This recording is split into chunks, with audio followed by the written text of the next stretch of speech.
Chris and I were experimenting with recording our podcast a different way than we normally do, and unfortunately, half of Chris's audio got lost, so only half of our podcast is ready.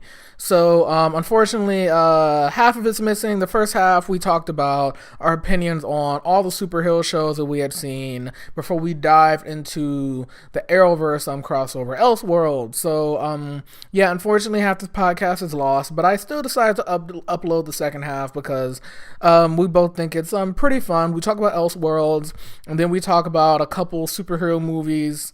You know, we saw Aquaman and Spider-Verse, and then we kind of get into our hopes for 2019, and this is our last podcast of the year, and kind of, you know, what we hope to get out of the new year, what we've enjoyed so far. So please take a listen, and again, we apologize. I apologize for losing the first half of the audio, but there's like 45 minutes of this thing, a really solid discussion. So yeah, let's just dive right into it. Chris is going to talk about Elseworlds, and we'll get into the discussion, and you're going to hear us again, but Merry Christmas, Happy Holidays, Happy New Year, Happy Hanukkah, Happy Kwanzaa. Hope everyone's had a wonderful year. And if you're a long-time listener, you've been checking in with our stuff, we appreciate you, and thank you for listening to the Two Black Two Nerdy podcast. Thanks. Now let's get to the show. I really enjoyed Elseworld. So this story was where they took John Deegan, who in the comics is Dr. Destiny. They had him, and they sort of threw in this whole he is a believer in eugenics, so we really shouldn't like this guy plot in there. But he's sort of a loser. His psychology, if you want to call it that field is sort of a failure for him. And so he gets what's called the Book of Destiny from Mar Novu, who is called the Monitor. And he changes the world, he changes reality, so then Oliver Queen and Barry Allen have switched lives, but they have not switched bodies. So Stephen Amell is the Flash, so Stephen Amell is Barry Allen as the Flash, and Grant Gustin is Oliver Queen as the Green Arrow. And so they have to figure that out. There's some pretty funny moments in there. I think they did a really good job of switching each other's personalities. And yeah, some dumb things in there were the team not believing Barry and Oliver that they had switched. Team Flash not believing Barry at all, and like locking them in the pipeline. I'm like, all the stuff that's happened on the show. You've had time travel multiple times. You've had alternate Earths. You've had a shark man wearing pants. You've had a gorilla with mind control, and like Oliver and Barry switching bodies is like, whoa, that's impossible. That doesn't make any sense. And you have friends on a time travel. And all they had to do was mention something that the other person, only they would know, and like it would have been problem solved. Right. Which is what Barry ends up doing. But like it still took way too long, and it was just a way to have goofy drama that we did find out how they use the bathroom in the pipeline. That was pretty funny. So a toilet. So I guess you press one of the squares and a toilet comes out. Now we know. All the questions have been answered. Yes. Even though not how they feed them. Well, they had a deleted scene from season 1 where Caitlin was giving them a Big Belly Burger. Oh yeah, so there it is. Yeah, they really like that place, don't they? I mean, it's DC branding, I guess. So that was the first episode, halfway through. The best part of the crossover, though, was when Barry and Oliver went to go get Supergirl's health on Earth 38. They opened the portal. Somebody Save Me. The Smallville theme starts playing. Oh my! When they played, I didn't even watch Smallville, and I felt nostalgic when they played that theme. And they used the skyline from the show, and and the farm was the same farm, right? Mm-hmm. It was the same farm, the same Kent farm. They didn't change a thing. I loved it. A big smile went across my brother and I's face as soon as we heard the theme. And I remember going to go watch it later that night afterwards, like on YouTube, that specific clip, and doing that the next day. And so many people were so happy that happened. Yeah, I mean, this is like, I mean, Supergirl's have characters from Smallville on there, and I mean, if you count Nora, Flash has too. But this is like the first, like, this is the most direct connection or reference they've ever made to Smallville in these shows. And, you know, Smallville is one of those shows. It was a CW show before Arrow that had its ups and downs, but Smallville is pretty much the precursor to the Arrowverse, you know? If Yeah, there probably wouldn't have been an Arrowverse if there wasn't a Smallville. Smallville wasn't on for as long as it was. exactly. I would go out on a limb and say there wouldn't be any superhero TV shows without Smallville, That's probably pretty accurate. because Smallville ran for 10 seasons, and it pretty much held most of its fan base, even though a lot of them sort of dipped out after like season 8. Season 7 took a hit because of the Writers Guild, the Screen Actors Guild. Wait, no, Writers Guild boycott, but all shows took a hit that season. But it was a really great show, and honestly, if they don't bring back Tom Welling and Michael Rosenbaum in some capacity for Crisis, then they've missed It's a complete wonderful waste. opportunity. And I get that those actors, and I actually went to, they were both at Motor City Comic Con, our local comic book convention this year. And I can tell that, like, I think they were just, you know, a part of that show for so long. They just don't want to go back. I can understand that.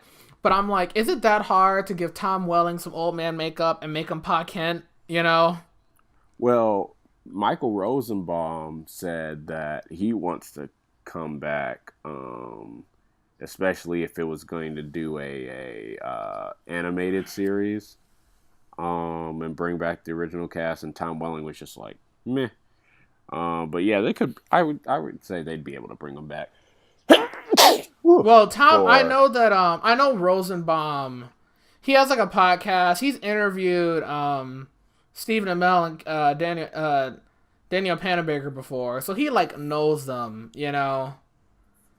right, I mean, and Rosenbaum also voiced Flash on Justice League, right, Wally on Justice League. So I mean, dude, for next year for Crisis, they have to do it. What did you think about Batwoman? meh, Meh.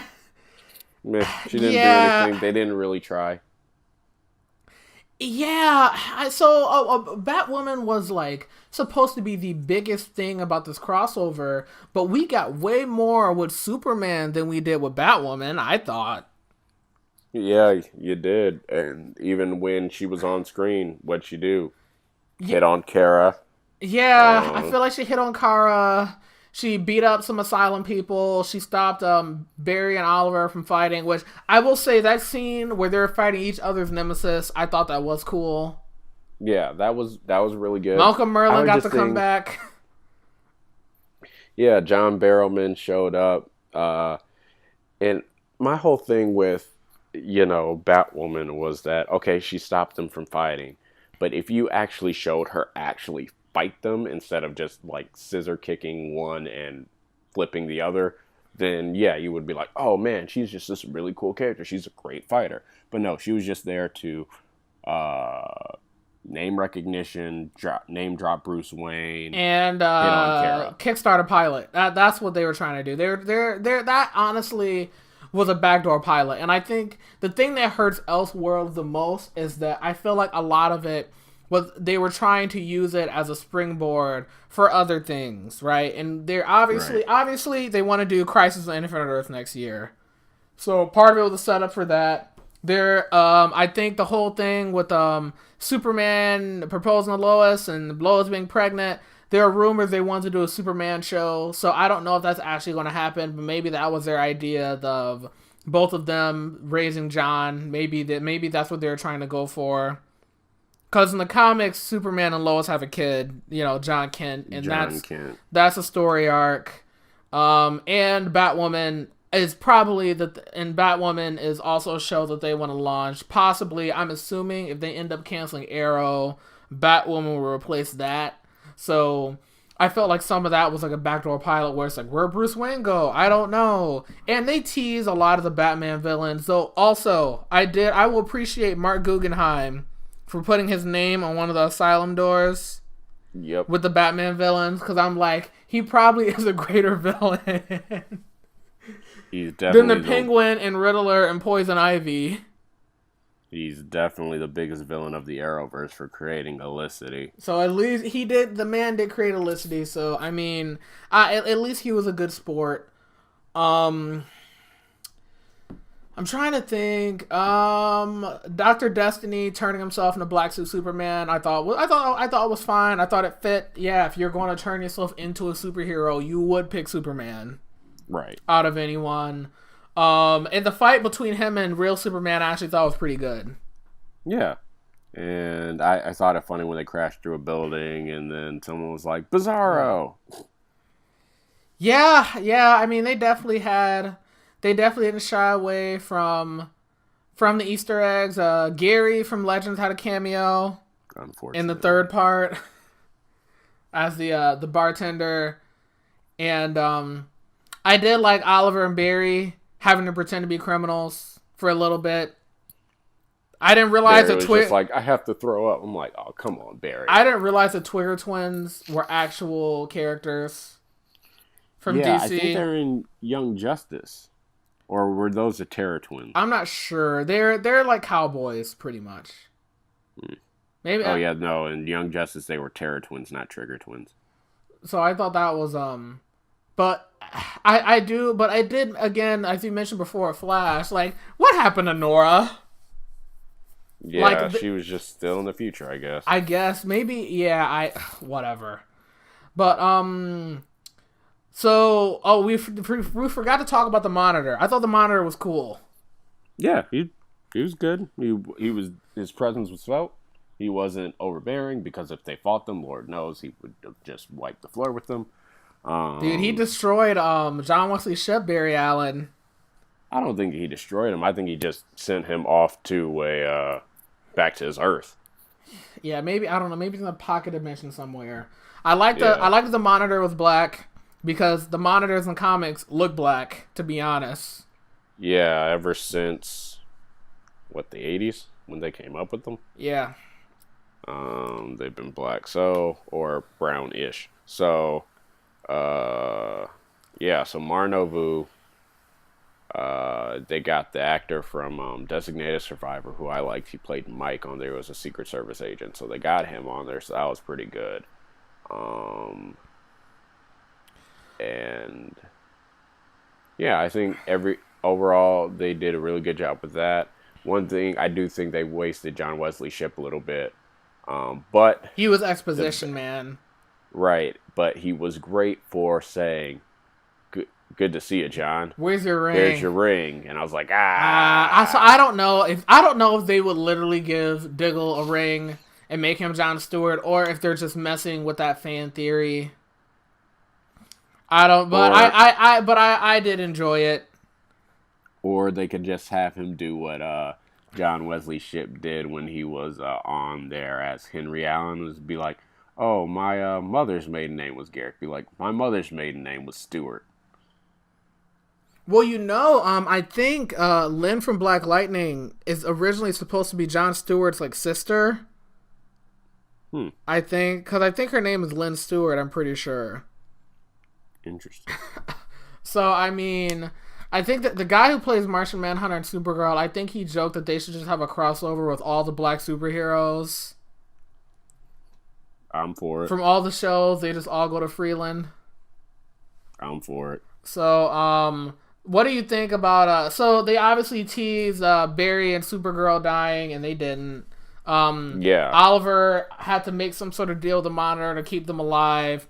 He's gonna die. So, yeah, the prevailing theory is that as we've mentioned before, they're going to do the Crisis. They've already announced next year's crossover, which is going to be Crisis on Earth X. I mean, Crisis on Infinite Earth, which is a huge comic book story where Supergirl and Barry Allen both die. So some people think that Oliver is going to sacrifice himself for them because Oliver's show will be on its 8th season by then, and people are sick of Arrow and they think it might be a good send off for the characters. What do you think? Well, here's my theory. It's not that um it's not like all the shows are going to be canceled, and what I mean by that is Crisis is going to be the show. Like, we're going to get a season dedicated to Crisis on Infinite Earths. And I think that would be the proper way to handle it, because you can't just have Crisis on Infinite Earths be a 1 week, 3 or 4 episode thing. Mm-hmm. You need some time to build everything up, to see the worlds go to crap. I reread Infinite Crisis yesterday. But even though it's not Crisis, it's close enough. But you need to see everything go to hell, and then have all the heroes find a way to fight the Anti-Monitor and all this other stuff. You got to pull heroes from different worlds and meet these heroes and things like that. So it's a very ambitious effort. I really don't think they have the star power for it, but good on them. I mean, they've been teasing it, and when I saw Since Psycho Pirate in the second part of the crossover, I was like, they got to do Crisis at some point. You know, they allude to it, and they've alluded to it since Flash season 1. You know, Supergirl, I think getting her own show was just a coincidence, because that is actually one of the few storylines where she does play a big role. Yeah, as she dies. So yeah, kudos on them. We'll see where it goes. They have my attention. I'll put it that way. Right. I think unless they did like a month towards the crossover, I think I would be a bit appeased towards that. But they have to dedicate significant time to that. And the fact that I think what makes me think it's going to be a season-long thing is that they said fall 2019 instead of winter 2019, because all the shows come back in fall of 2019. So what makes me think is that at the end of the seasons, we're going to get some type of teaser to Crisis, sort of like we got with the end of Captain America. The post-credit scene was a teaser for the Avengers. Yeah, good luck. All right, well, yeah. We've talked about the Arrowverse for quite a bit. Some of these other topics we're probably going to have to go through a little bit quicker. This is off topic, but my phone is also close to dying, so I'm probably going to have to plug it in. Might mess with our audio for a minute. But Daredevil got canceled. So Marvel Netflix is done. Pretty much. Yeah, until these shows are on hiatus until the Disney streaming service brings back up. And realistically, the only show I want to come back is Daredevil.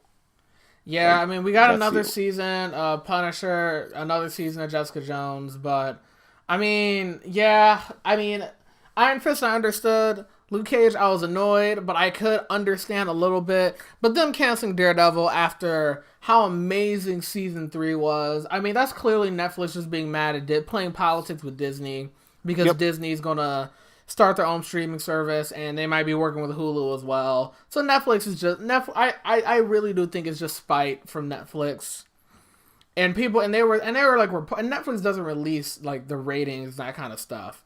But I mean, if for the amount of excitement Daredevil had and the amount of people who talked about it, I just saw online, I feel like viewership couldn't have gone down that much when they've done like 8 seasons of Orange is the New Black. You know what I mean?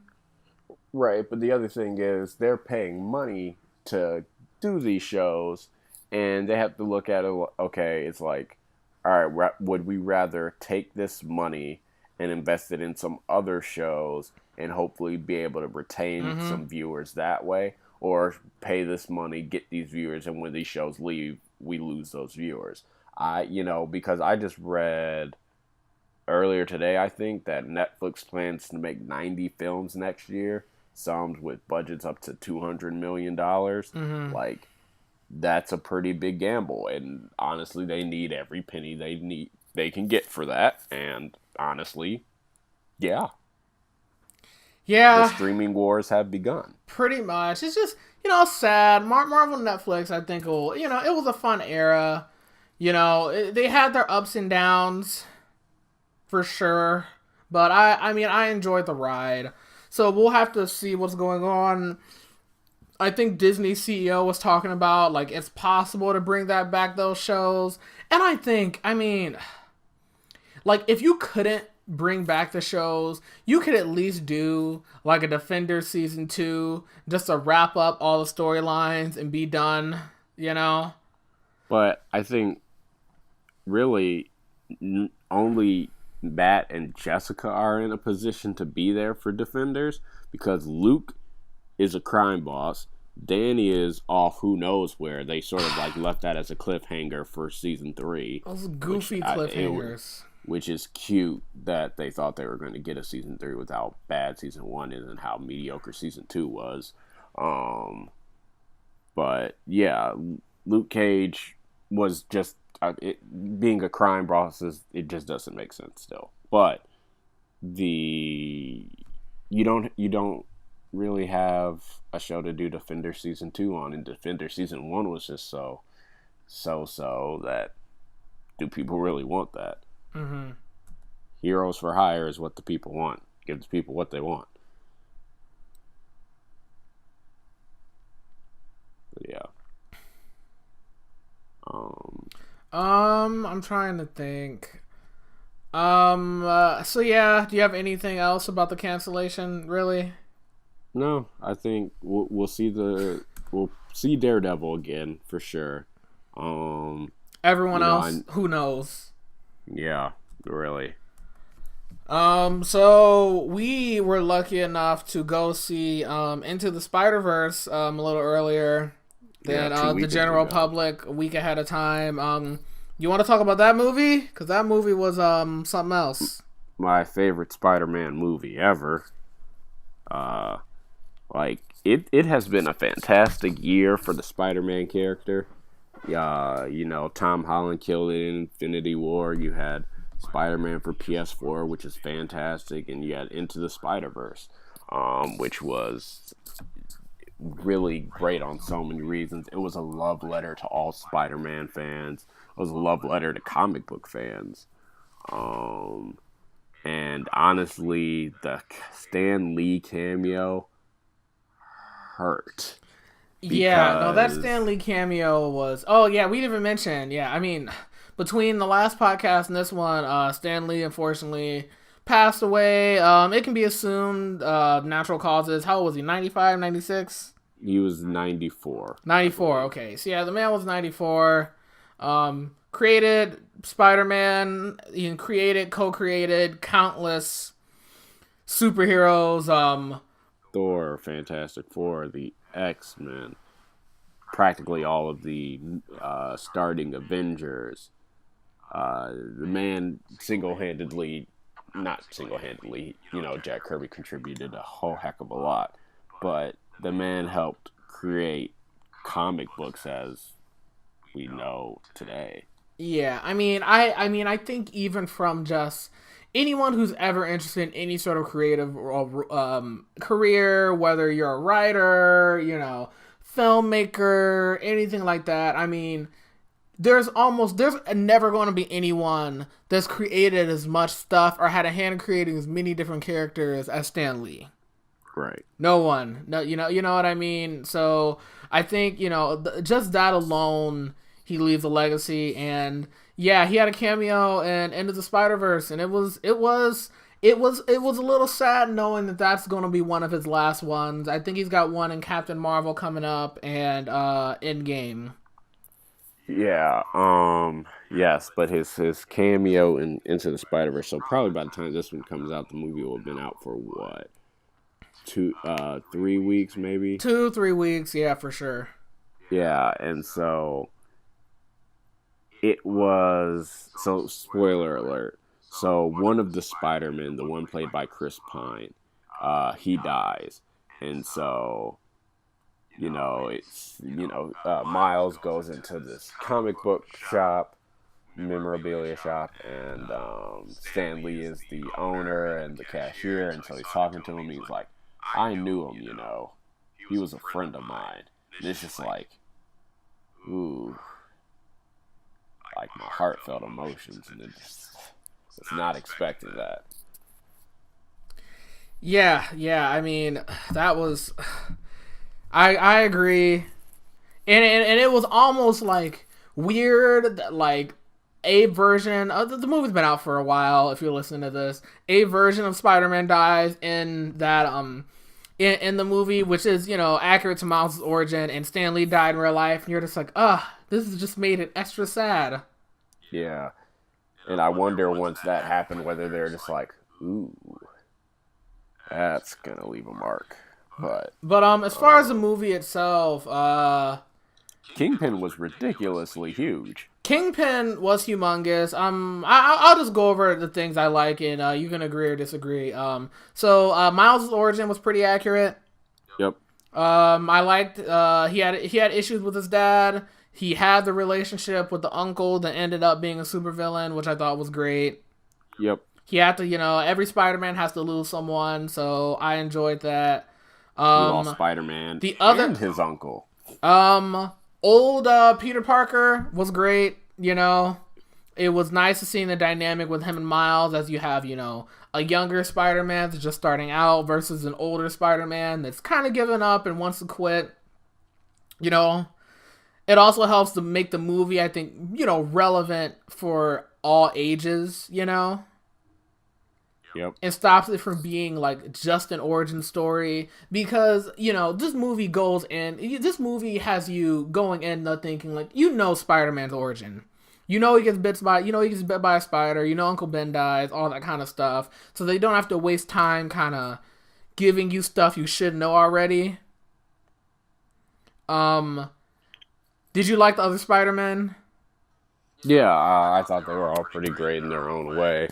I thought the only one that was sort of like not utilized well was the girl and her spider robot. I thought that one was sort of not really utilized because Spider-Ham had his own thing. Spider-Gwen was obviously more of a focal point in the movie. Spider-Man Noir had his own set pieces and had his own worth. The spider robot was just sort of there. Yeah, I mean, I feel like the spider robot, they were just kind of there like, oh, anime, Yeah. It's different. I did find Spider-Man Noir with Nicolas Cage to be quite funny. Yeah, he was great. With the Rubik's Cube, Spider-Ham. I mean, this is clearly I feel like they're trying to make a knock at Warner Brothers. Mm-hmm. Like Porky the Pig, that kind of thing.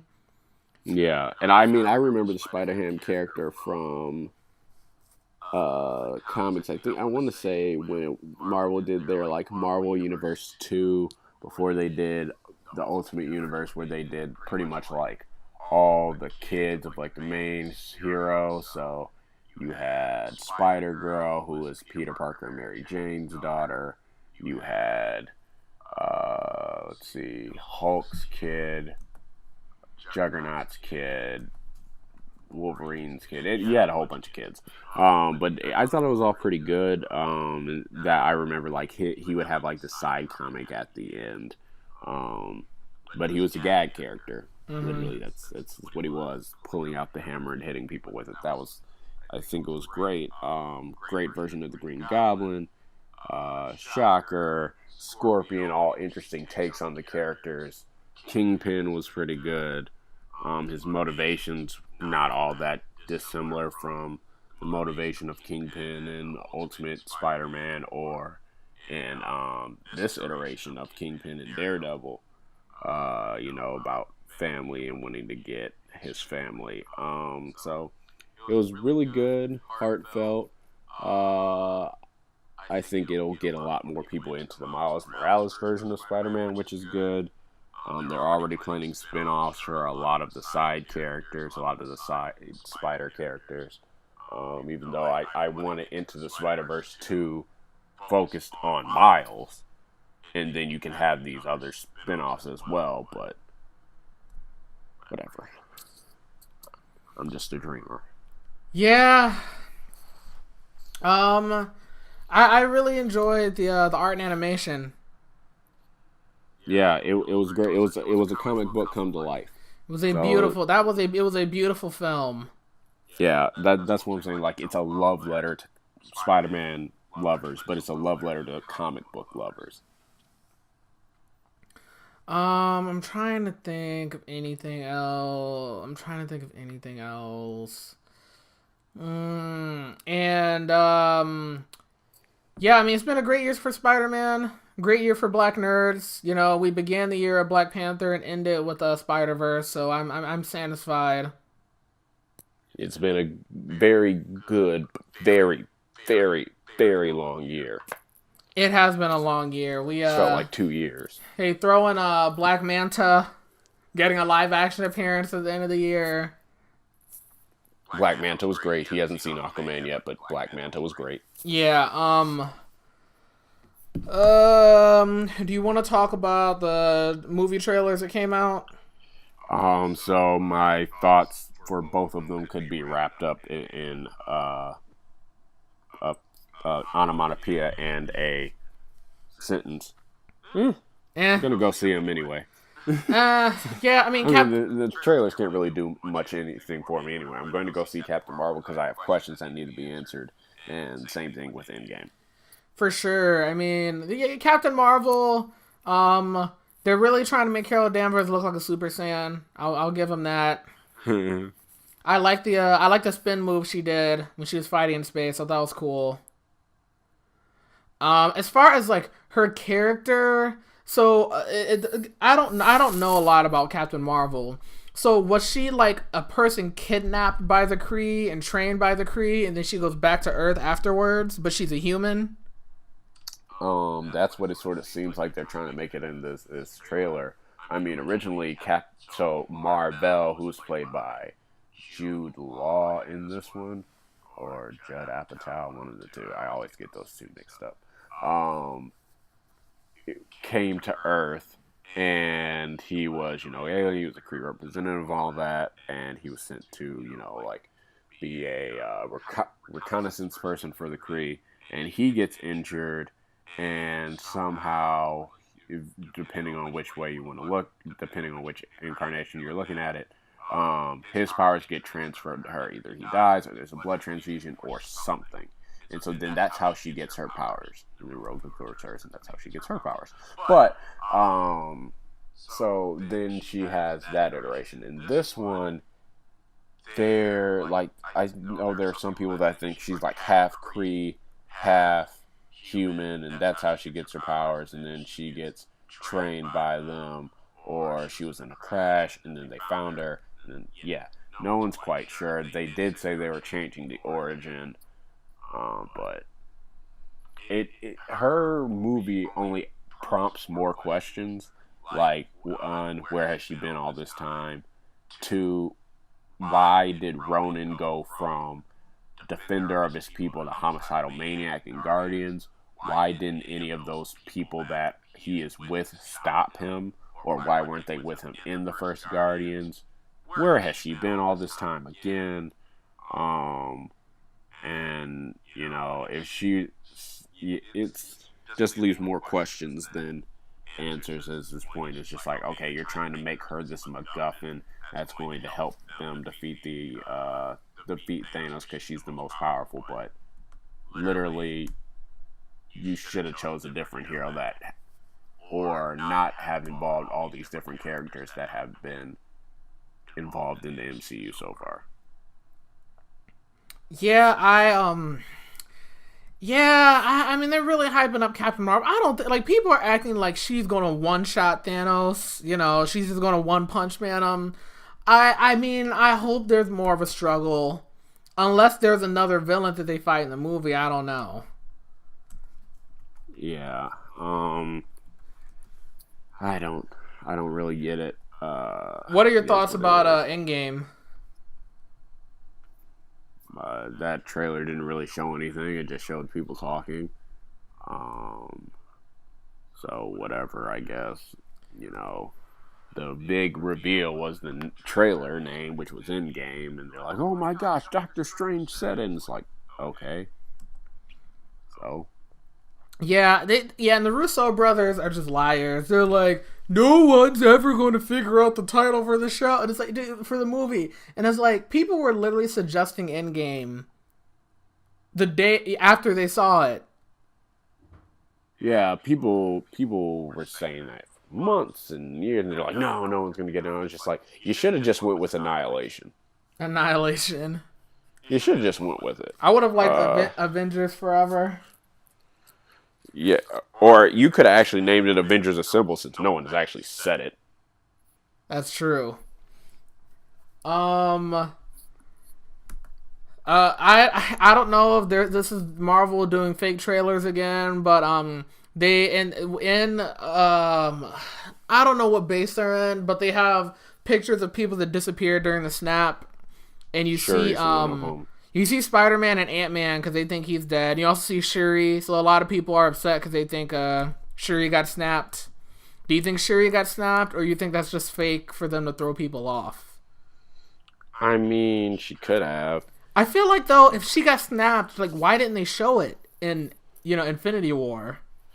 Well, they made a point of showing that M'Baku was there. She also may not have gotten snapped. She also could have just gotten killed. That's by true. Corvus. That's the other thing. Because, she did get pimp smacked by a member of the Black Order through some glass off a table down a flight, or down some distance, so she could be just dead. She did kind of get wrecked in that movie, which was a little disappointing. Yeah, but I mean, they haven't shown her to be a fighter, which is also sort of like, because there are all these theories that like she's gonna have to be the Black Panther until they can fix the timeline. Well, it's either her or M'Baku. Pretty much. I mean, Ant-Man showed up at the end, like, where it's like, duh. I mean, they teased him being in the quantum realm at his movie, so I'm assuming that he gets out and finds them, and that probably is what kickstarts, the plot. And Hawkeye's Ronin. Yeah, he lost his family, so now he's off the deep end. Okay. All right. I don't care. I mean, I'm glad they're doing Ronin, Hawkeye wasn't in the last movie, so I'm like, all right, you at least got to do something different with him before, I don't know, we move on. I mean, see, the thing is, I feel like this movie should be like the final swan song for like the original Avengers, but there's apparently a Black Widow movie in development, and Loki's getting a TV show on Disney, so I'm like, I mean, okay.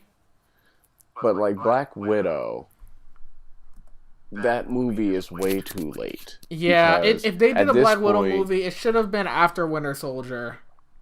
Or before Winter Soldier, honestly. Because Black Widow is a spy. That's who she is. There's no need for a spy, really, right now. Yeah. The S.H.I.E.L.D.'s gone. Hydra's gone. U.S. government is the U.S. government, so her working for the CIA would just be another spy film. They can do the Skrulls. That's about it. Yeah, so it's really not all that useful of a movie. It seems like a waste of time and pandering, and they should have did it years ago. But here we are. And everyone hates Scarlett Johansson now. Yeah, but she didn't really do anything as Black Widow anyway. She just quips and scissor kicks people. Oh, yeah, I know what you're talking about. Yeah. Yeah, people have soured on the character. They've soured on the actress. I feel like it's just time to move on. Bring in new female characters, right? If the Disney-Fox merger is happening, you get access to all the women within the X-Men lore, and you'll be just fine. Yeah. Give us a new Storm, for God's sakes. Bring her to Wakanda. I'm trying to think. So I think the last thing I had here, I'm pulling up the list right now, is you have any hopes for 2019 nerd-wise, or just in general, as this is our last podcast of the year? Well, Godzilla King of Monsters just looks awesome, and I'm so looking forward to that. Shazam hopefully will be good, so there will be another win for DC. Glass. Glass comes out next month, so that'll probably make it on our next podcast. That I hope is good as a conclusion to the Unbreakable trilogy. Young Justice Outsiders comes out in a couple weeks.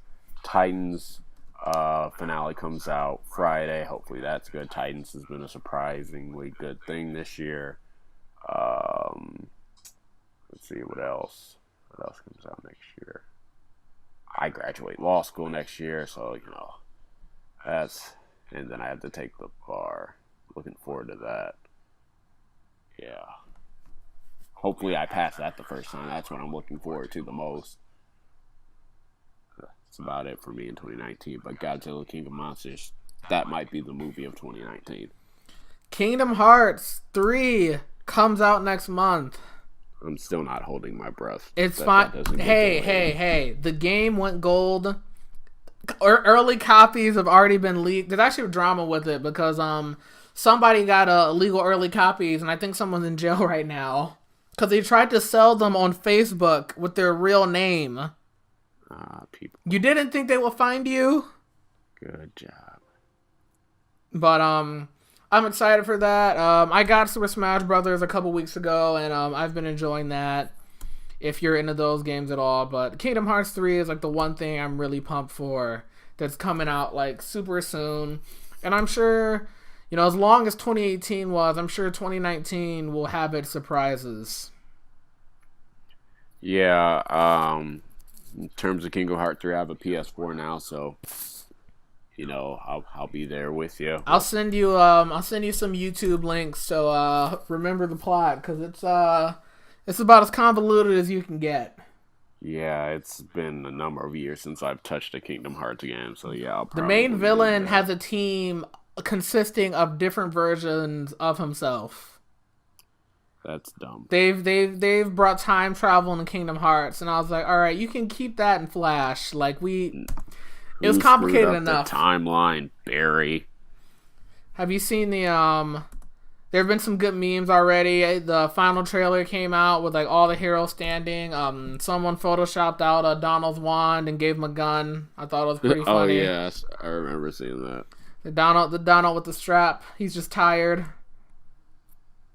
He's like, heal me, Donald. Heal me, Donald. No, heal yourself.